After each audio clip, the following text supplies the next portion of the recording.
Video में मैं आपको अनिषेक जनन या इंग्लिश में बोले तो पार्थेनोजेनेसिस के बारे में बताऊंगा। तो वह जनन जिसमें केवल मादा युग्मक द्वारा बिना संलयन के जीव की उत्पत्ति होती है, इसे अनिषेक जनन कहते हैं। और इसे वर्जन बर्थ नाम से भी जाना जाता है। वर्जन बर्थ या वर्जिनल रिप्रोडक्शन भी कहते हैं।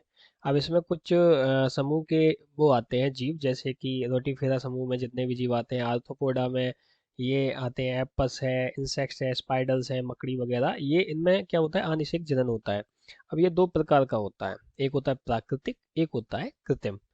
तो जो नेचुरल है या जिसको हम प्राकृतिक बोलते हैं हिंदी में, जो जनन होता है उसे चार्ल्स बॉनट नामक जो वैज्ञानिक थे, उन्होंने एफिड्स एफिड्स एक छोटे आकार का कीट होता है जो पौधों में रस चूसता है। तो ये उस जीव में चार्ल्स बॉनट नाम के वैज्ञानिक ने इसकी खोज की थी। अब नेचुरल अनिषेक जनन जो होता है वो तीन तरह से होता है। पहला होता है अविकल्पी। इसमें क्या है, कोई विकल्प उपलब्ध नहीं होता, इसमें केवल अनिषेक जनन द्वारा ही जनन होता है, इसलिए इसको अविकल्पी बोलते हैं। और इसमें जो एग्जाम्पल है इसके, जैसे छिपकली है, ठीक है, अंधा सांप है एक ये। तो ये जो जीव है इनमें कोई विकल्प नहीं होता, इसमें अविकल्पी अनिषेक जनन होता है।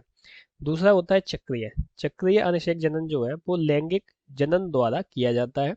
और इसमें एग्जाम्पल की बात की जाए तो मधुमक्खी है, माई फ्लाई है, टर्की नाम का एक पक्षी होता है जिसको हिंदी में पेरू पक्षी बोलते हैं, ये आता है चक्रीय अनिषेक जनन के अंदर। और इसी प्रकार एक है पीडोजेनिक अनिषेक जनन। इसमें क्या होता है, इस अनिषेक जनन में लार्वा द्वारा अन्य लार्वा की उत्पत्ति की जाती है।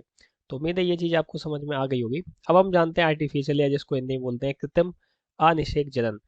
तो एक वैज्ञानिक है ग्रेगरी पिंगस नाम के वैज्ञानिक है, इन्होंने खरगोश में कृत्रिम रूप से अनिषेक जनन प्रेरित करके दिखाया था। इसमें अनिषेक जनन को भौतिक रूप से तापमान द्वारा व रासायनिक रूप से सांद्रण द्वारा अनिषेक जनन को प्रेरित किया जाता है।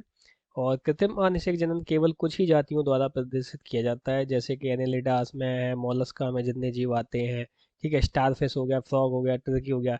ये जो है इन्हीं मतलब कुछ चुनिंदा जीव हैं जिनके अंदर ये अनिषेक जनन कृत्रिम द्वारा किया जाता है, ये कर सकते हैं। इसके लाभ क्या है, तो लाभ ये सरल एक माध्यम है, तेजी से होता है, दो जनक की जरूरत नहीं होती। और इसमें कुछ हानियां भी हैं। अब हानियां जानते क्या है, तीव्र गुणन होने के कारण जनसंख्या में वृद्धि ज्यादा होती है, इनमें विभिन्नताएं कम पाई जाती हैं, उद्भिद विकास में सहायक नहीं होता, और नए वातावरण में यह अपने आप को आसानी से नहीं डाल पाते। तो ये अनिषेक जनन के लाभ और हानि थी। तो वर्जिनल बर्थ के बारे में आपको पता चल ही गया होगा। तो इस चैप्टर में लगभग सारे टॉपिक कंप्लीट हो चुके हैं, बस यही एक बच्चा है टाइप और सिनेगामी, तो ये मैं बाद में आपको बताता रहूंगा।